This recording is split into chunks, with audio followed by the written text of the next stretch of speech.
Selamat datang di channel Kehidupan Desa.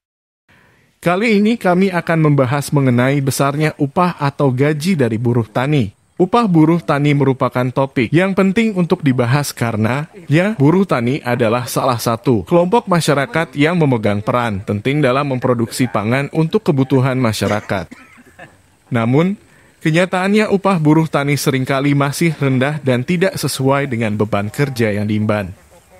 Oleh karena itu, perlu dilakukan perbaikan dalam sistem pengupahan buruh tani.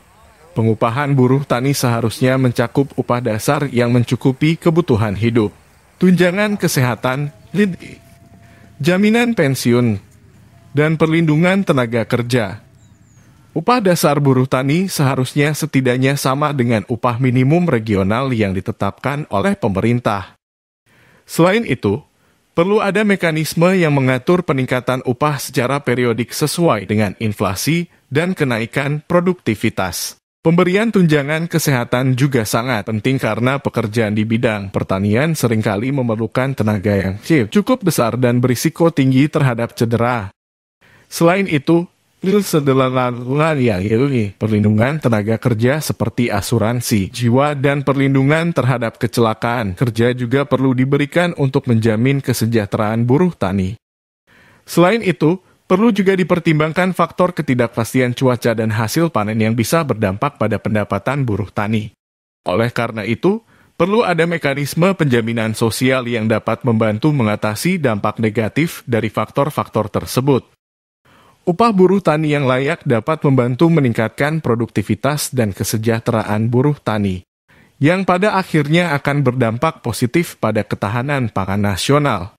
Oleh karena itu, perlu adanya perbaikan dalam sistem pengupahan buruh tani agar dapat menghargai kerja keras dan kontribusi mereka dalam memproduksi pangan untuk kebutuhan masyarakat. Lalu berapa upah buruh tani saat ini? Upah atau buruh tani saat ini berkisar antara Rp80.000 hingga Rp250.000 per hari kerja. Upah tersebut tergantung jenis pekerjaan yang dilakukan oleh para buruh tani. Seperti upah menanam padi biasanya berkisar antara Rp100.000 hingga Rp150.000 per hari. Sedang untuk pekerjaan panen padi berkisar antara Rp150.000 hingga Rp250.000 per hari kerja. Pekerjaan panen padi meliputi memotong padi hingga mengangkut padi ke kendaraan. Demikian informasi tentang upah buruh tani. Semoga bermanfaat.